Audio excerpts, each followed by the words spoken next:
We've just heard how the future is inscrutable, no more coin tosses. Well, guess what? This is a topic even more difficult to decipher than the future of gold. That is the future of China.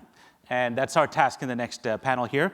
Let me welcome our panelists here, two fine experts, Ronnie Chan, chairman of Hang Lung Properties, and Kenneth Lieberthal, senior fellow at Brookings Institution. Please give them a warm round of applause, gentlemen.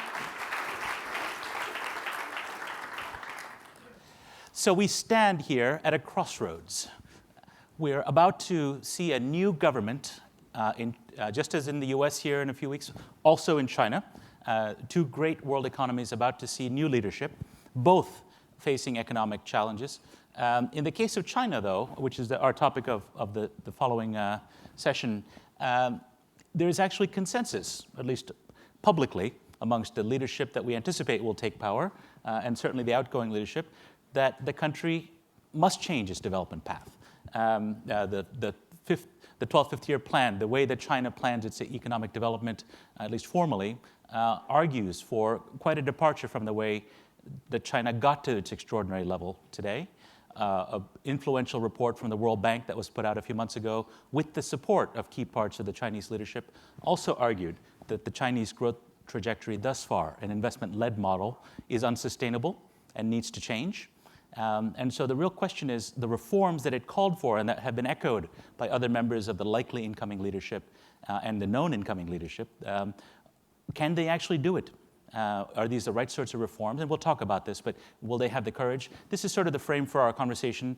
We'll start there. Very importantly, as with all of our sessions at Buttonwood, your questions from the floor. So please be thinking throughout our conversation, and I'll come early on to your questions and also look for questions on the Twitter screen here. So without further ado, let me turn to you. Ronnie Chan, you run a company that has its finger on the pulse in some ways of the Chinese economy. I think you're the leading developer of high-end shopping malls across the mainland China. So when the leadership talks about and when economists argue for a shift towards a consumption-driven model, one that's more domestically focused than the traditional path China has chosen, what are you seeing from the front lines at your shopping malls? You know, when a young man becomes 15, he begin to chase after girls. It's natural.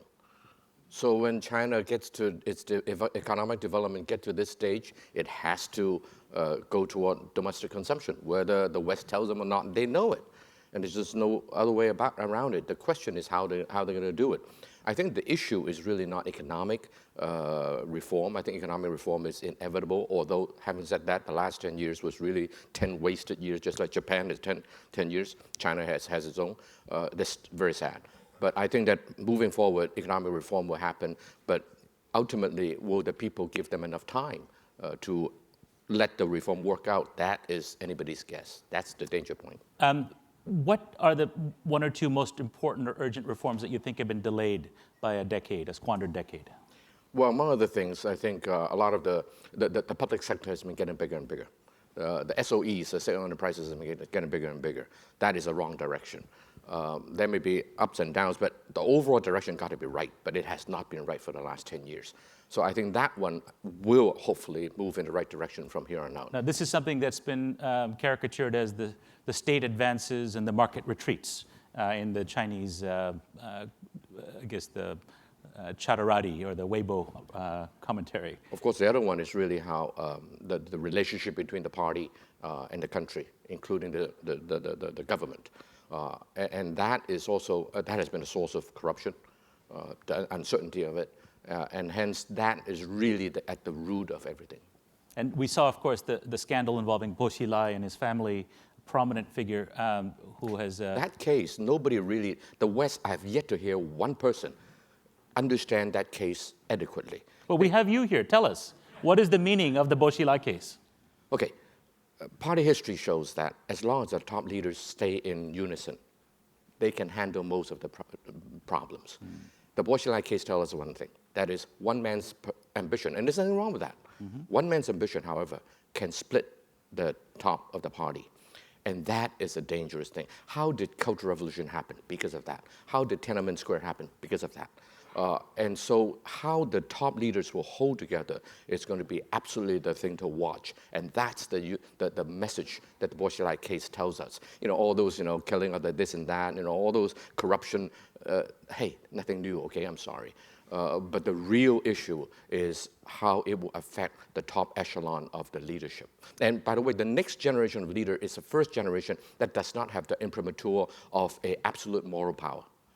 And hence, everybody is subject to everybody else's challenge, which is not something that has been before, and which is very, very bad moving forward if the idea is to keep the top echelon of leaders together. And as much as Hu Jintao may have done a lousy job, no one will challenge him because he was appointed by Deng Xiaoping. But the next generation leader will not have that benefit. Dangerous. And so what we're seeing on this argument is incoming leadership, whatever their technocratic bent or even their desire or belief in reform, may not have a consensus. They may be frozen or just too risk averse to pursue reform, at least initially. Is that something you buy? How do you see things, Ken? Yeah, actually, I'd agree completely with Ronnie on this. In a sense, you said China is different from the U.S. because China now knows it has to do things differently. I would argue we're both roughly in the same place from a 60,000-foot perspective. Each of us knows what we've been doing for years now is not sustainable going into the future. It isn't that we'll skid to a halt in the coming year, but over a 10-year period, we'll dig a very deep hole for ourselves. So we have different kinds of reform that we have to undertake, obviously. We're talking about getting on top of our fiscal deficit. Chinese have a much broader and deeper agenda. But both countries are similar in that in both places we know generally the direction in which we need to move, and neither place has had the political will to make the move yet. And the big question going forward in China as well as here is whether the incoming leadership is going to do that. I'm frankly not terribly optimistic. I mean, obviously changes will occur, but the kind of deep-seated sectoral rebalancing that China needs and that they have sketched out is going to be very difficult to achieve. Specifically, we talked a little bit about the politics at the top, but what are some of the other obstacles to reform? If it's so clear that they need to make the change and the guys at the top get it, at least theoretically. Well, first of all, the guys who are the enemies of reform? Let me do that, both the guys at the top and guys farther down, if I can. At the top, keep in mind when Xi Jinping comes in, is unlike the next president of the United States, he doesn't pick his team. His team is being picked by others, and they have a variety of interests, and they're balancing among their interests. Even though the idea of reform overall is widely accepted, exactly what kind of reform and whose ox is going to get gored is not at all fully agreed upon by everyone. And so he has a tough task, especially given that at the highest level, the Politburo Standing Committee level, the norm there is consensus decision-making. It's hard to get a consensus when everyone leads a different sector and no one is anxious to sacrifice their own sector's interests.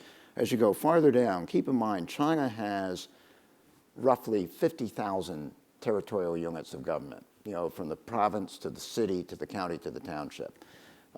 Each has a party secretary, each has a leader of the local government, right? The two most powerful people in that locality. They have a lot of sway in what they do. They have to be very entrepreneurial, make their economy grow every year and so forth. The people who get ahead are the ones who succeed in that.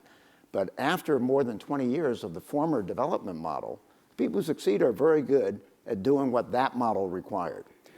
Getting them to change significantly the kinds of investments they make and what they prioritize requires changing their incentives. So just to crystallize for our audience who may not be China scholars, at the level of, but they are very sharp financiers and business people.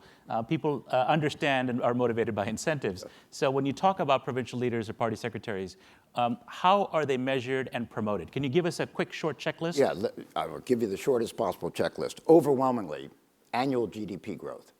Right? They literally have a written evaluation at the end of every year. GDP growth, directly or indirectly, in their bailiwick that year. Right. It's generally about 70% of what they're evaluating. There's no incentive to fudge the numbers at all, right? Yeah. There are two real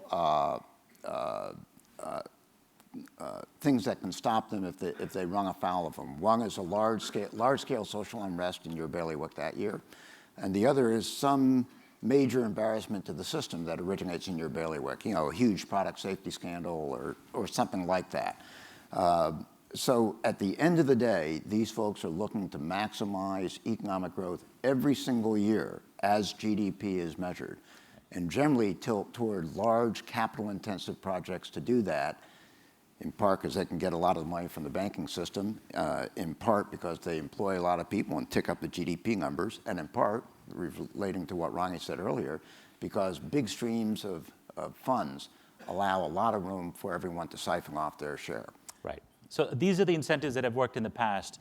For reform to move forward, for example, something that Ronnie talked about, state-owned enterprises. Mm-hmm. Depending on whose numbers you believe, the state-owned enterprises and related state entities make up either a third or up to a half of China's economic activity.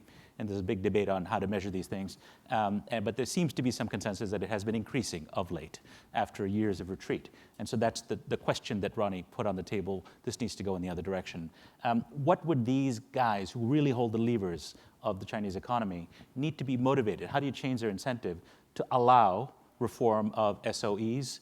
Their controlling entity, a master entity called SASAC, which is the golden shareholder of all the leading centralized state-owned enterprises in China. These are the actual actors of China Inc. And how do you get that change? Well, let me say the SASAC website, after this World Bank DRC report came out that you referred to earlier, on the website, it denounced that report. Absolutely startling, given that the key backer of that report in China is the incoming premier. So this is tough. Some of the really biggest state-owned enterprises by now have very close financial ties with some of the elite families in China. So you got very strong vested interests saying, reform them, not us.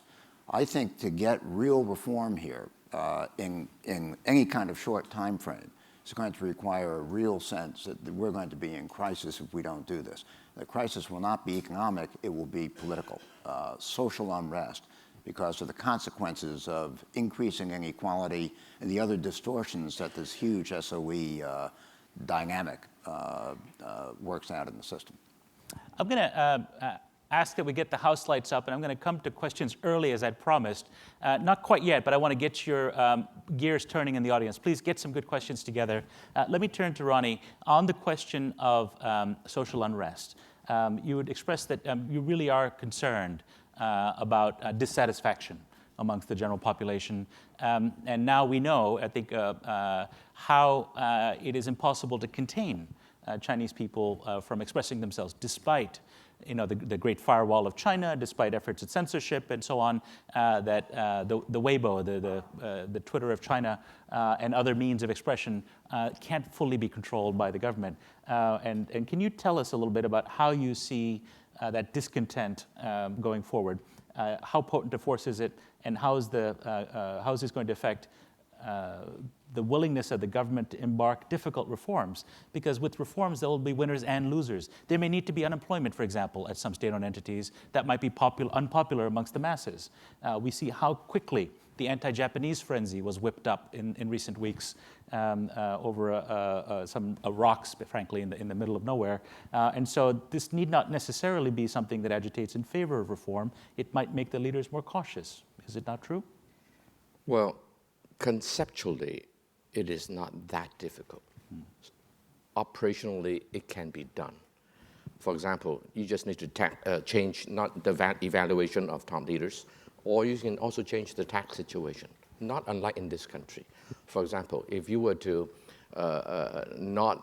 make sure that the local government does not rely so much on sales of land, right, and institute property tax, that will really change a lot of things. So technically, it can be done. It is really the political will, not unlike in this country, because of all the interests that Ken mentioned, the families and so forth. But I agree with Ken that at the end of the day, what will force them to change is necessity. If they don't change, they will die. The party will be in trouble, and hence the question is, how close do we have to move toward that line before they will change? The danger, of course, is oftentimes social events take on a life of its own. And there's a thing called momentum. As you move toward it, you thought that I'll cut it off at here, but then the momentum will carry you through. And that is a dangerous game that the leaders are playing right now. And is there any assurance that the incoming generation of leaders will be able to manage that process? I doubt. I'm cautious. That's why I've been holding cash for the last 6 years. I have not a single zero debt and all that kind of stuff. I'm waiting for America has a fiscal cliff ahead. China has a political cliff ahead. So we're about the same. Ken, what do you? Well, the president now says that he'll resolve the fiscal problems within 6 months if he's reelected. So obviously we're very different. We have our problem totally in hand. Yes. Great. Well, a quick follow-on. There are a couple of changes that are really critical. I think the one that Ronnie mentioned, property taxes, is a major part of this. Can you explain the importance of this? China. Let me give it to you very simply. Yeah. Back in 1994, they revamped the tax system to get a lot more revenue to the center and a lot less to the localities. So now the center gets well over 50% of all revenues collected. The problem is, if you look at expenditures, localities spend between 70 and 80% of the money. So they go off and try to figure out, how do I get the money to cover my budget? And it involves basically expropriation of peasant land where you can flip it and then lease it out for industrial use. It involves all kinds of investments through vehicles that they set up. I mean, they've become very, very entrepreneurial. A lot of this would not stand the light of day. And so you're getting a lot of shakiness at the bottom of this system because local leaders have no choice. And especially when they're told to prevent mass unrest, they figure they have to keep that local economy. Now, really just as a background, part of the reason local government finances are so shaky is that local governments there are restrictions on how they can raise money. That's right. With some very small exceptions, pilot programs, they can't issue bonds, for example. That's right. So which is common in America and other places, right? Yep. And so they've gone through land grabs of the sort that you've described, which undermines any security of land tenure, obviously, but also they have used state-owned entities, often provincial-level entities, to borrow on their behalf or special purpose vehicles. And this is now a ticking time bomb in the financial sector. There's that, two other things. One is they need to therefore revamp the overall tax system to redistribute revenues toward lower in the system.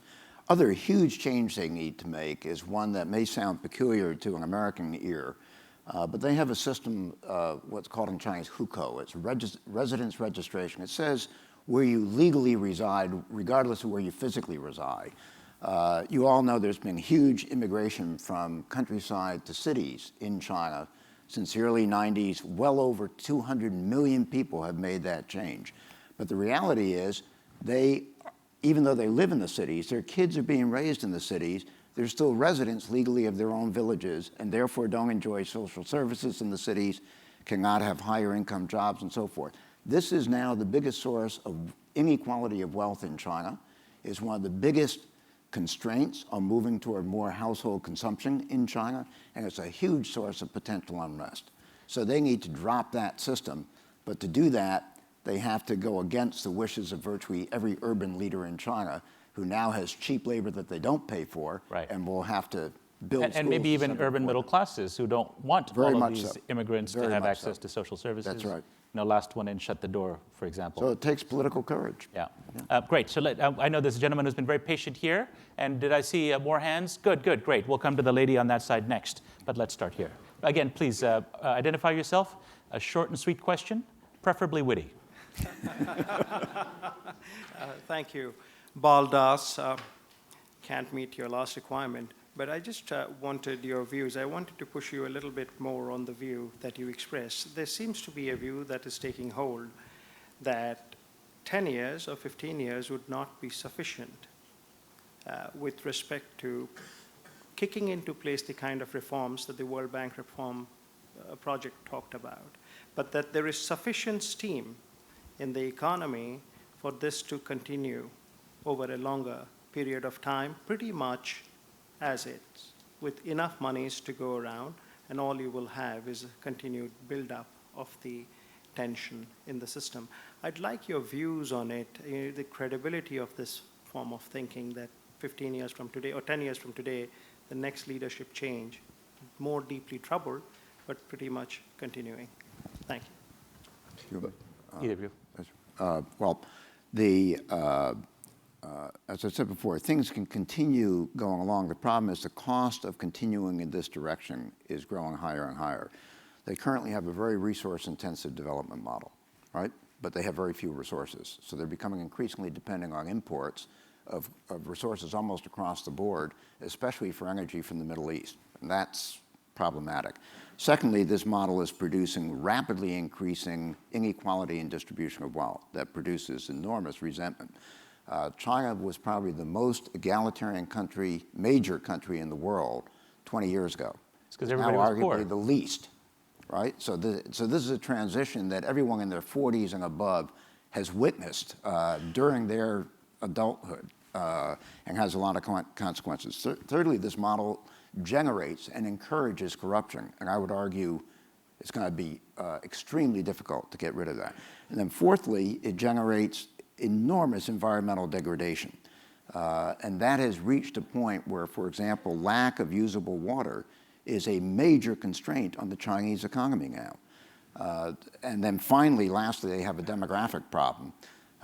They now have 5 people of working age for every 1 person who's retired. 20 years from now, they'll have 2 people of working age for every 1 person who's retired. But in your judgment, to the gentleman's question, can they kick the can down the road 10 years? Well, I think the bottom line is still grow. If they really kick the can down the road, they can continue to grow, but their vulnerability to massive social unrest is going to increase a great deal. Right. And their cost of labor is going to go up very sharply because of this demographic pyramid. They have not enough people entering the young, flexible, kind of 18 to 32-year-old cohort, which they've had in abundance till now, and which they're about to go off a cliff on as you look to the next literally 2 or 3 years and then going out from there. Let's go to the lady here. There's a question. Hi, my name is Victoria, and I'm from the sister organization Economist Intelligence Unit. My question is related to property, actually. So much of the recent economic slowdown is due to tightening of the property market. When do you think these measures will be lifted? And a second sort of related question is, how effective do you think the drive to build social housing has been? Thank you. Ronnie, one for you. First of all,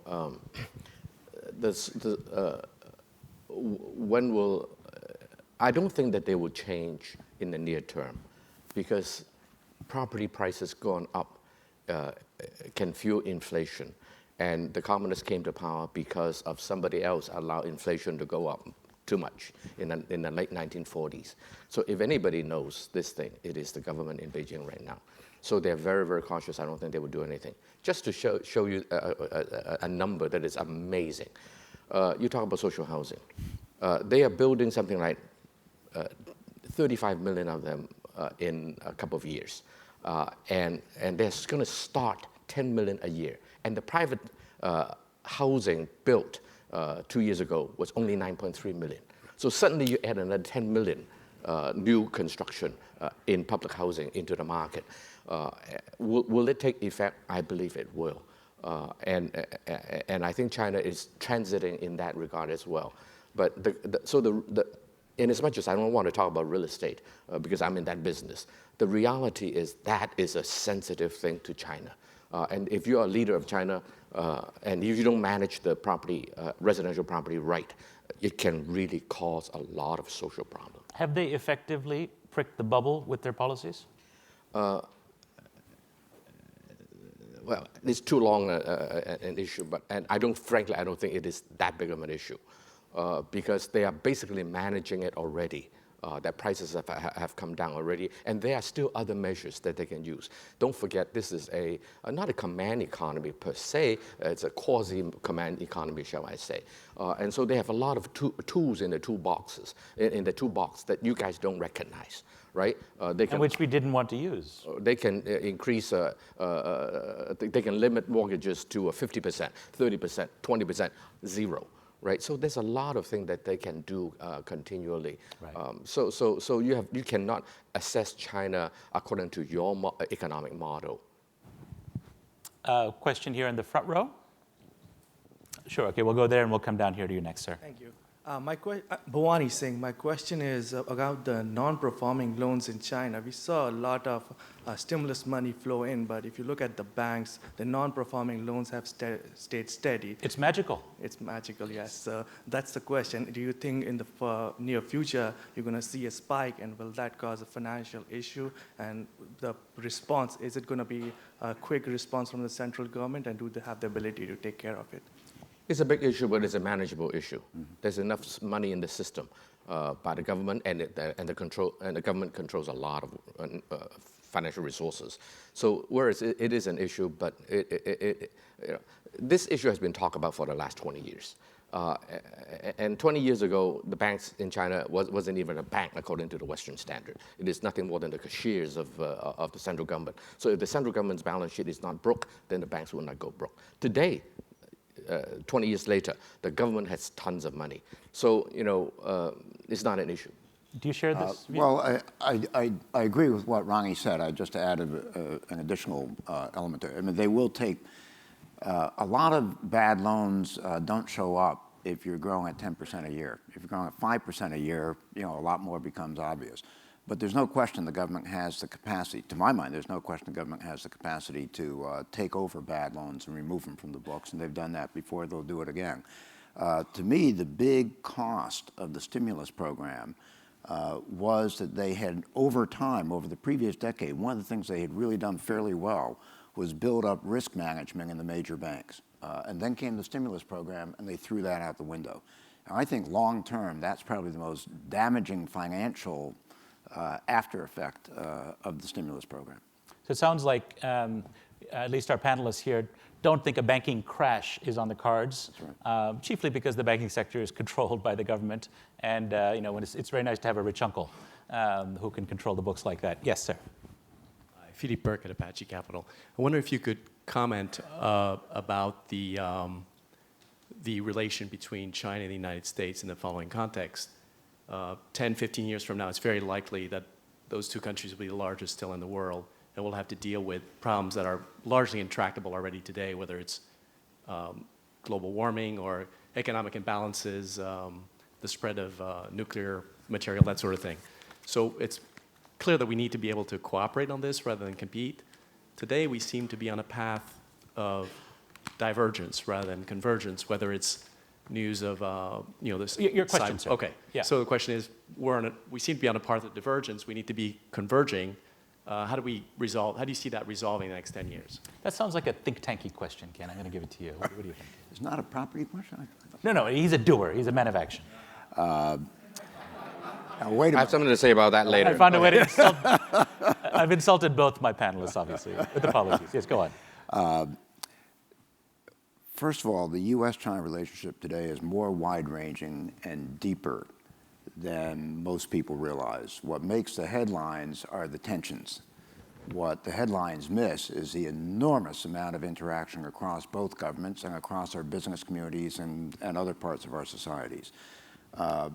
I think the biggest single concern I have as I look to the 15-year future is that despite the enormous level of development of this relationship, on each side, we don't have much trust as to what the other side seeks in this relationship 15 years from now. Chinese are fairly convinced that the U.S. will try to either constrain or even disrupt China's rise, because as number one, we don't want number two to get up to be where number one is. The U.S. actually sees that argument in China and says, we'd like a win-win out of this, but if that's the way they're thinking, then they're going to be acting to weaken us in order to overtake us, right? So we had better be careful with what we do.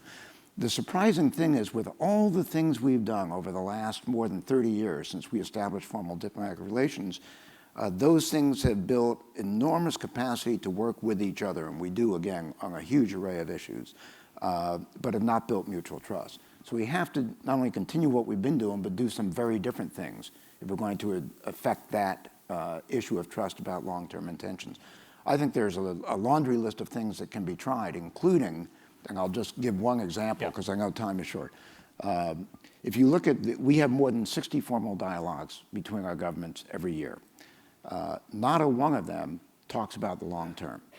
Every single one of them, whether it's on North Korea or on strategic postures in Asia or on the Middle East and Iran, every one of them talks about what are we going to do now and what are we going to do in the coming year.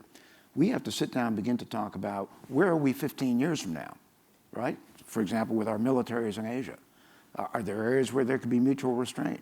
What are our minimum requirements and what are the doctrines? Very little mutual understanding on that. How can the Chinese sit down with American partners when both candidates, one of whom is going to be president, can't go a day without bashing their country or naming them a currency manipulator on day one? Do they simply say this is just a campaign, don't listen to any of it?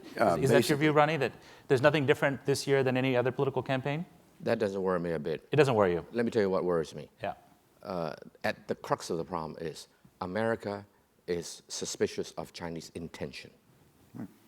And well, we saw this with the House Intelligence Report on Huawei recently. It's suspicion of intent of what might happen, not what has already happened. And that is very, very sad. I think China can be absolutely a cause of good and peace together with the United States. However, when the assumption is that China may become a problem to us, for whatever reason, number one, military. And you say yes. Economics. I think you're an American citizen. Am I right? I am, but I'm also ethnic Chinese, and I think that I believe that U.S. and China are made in heaven in many ways to complement one another in the global affairs.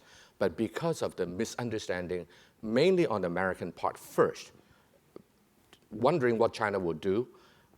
Be it the Google case, I can name all of them that are just the island, the Diaoyu Island case recently. It is just held hostage by one man, Ishihara, the mayor of Tokyo. Then the government in Japan reacted in the wrong way, nationalized it, right? And nobody talks about the real facts. As a result, the suspicion increases. Then at the same time, you do a 2-week, 22-country military exercise right outside of China, and everybody is included except China. And by the way, the stated purpose is how to defend an island. And then, it has nothing to do with China. And when you're trying to look at this and say, wait a second, who are you trying to fool, right? And hence what Ken spoke about kick into place. Right. The Chinese say, whoa, you guys are really, after us, right? And then you get into the wrong cycle. So I think that we have to somehow get out of this. And the sad thing is today's the American experts that really knows about China is not growing in number. And the politicians are for political reasons, but that doesn't worry me too much because reality will get the better of them, even if Romney were to win. You get the last word. We have 20 seconds. Just one additional element. I think Chinese distrust of America is at least as strong as American distrust of China. Worse, there's a real conspiracy theory idea in China. The U.S. is powerful. We're powerful all over the world. We orchestrate everything bad that China runs into because we don't want China to become number one. When you've got a conspiracy theory, just think about how do you refute a conspiracy theory? It's virtually impossible. Even when you act, obviously in the other side's interest, they say, see how tricky these guys are. They're just covering up the fact that they're really trying to get at us. Right. So I think this problem exists on both sides. It's very, very tough, and we have to do a lot to try to address it. 15 years ago, it was not so. 15 years ago, the Chinese blindly love America. But a whole series of events, which I have no time to go into, has really caused China to turn in the wrong direction and hence become mutual. All right, so we've gone from macroeconomics to geopolitics to a need to be a little bit less suspicious of each other. If we can all just learn to get along, right? On that note, I'm afraid we're going to have to draw this panel to a close. Thank you for your questions, and please give a round of applause to my panelists.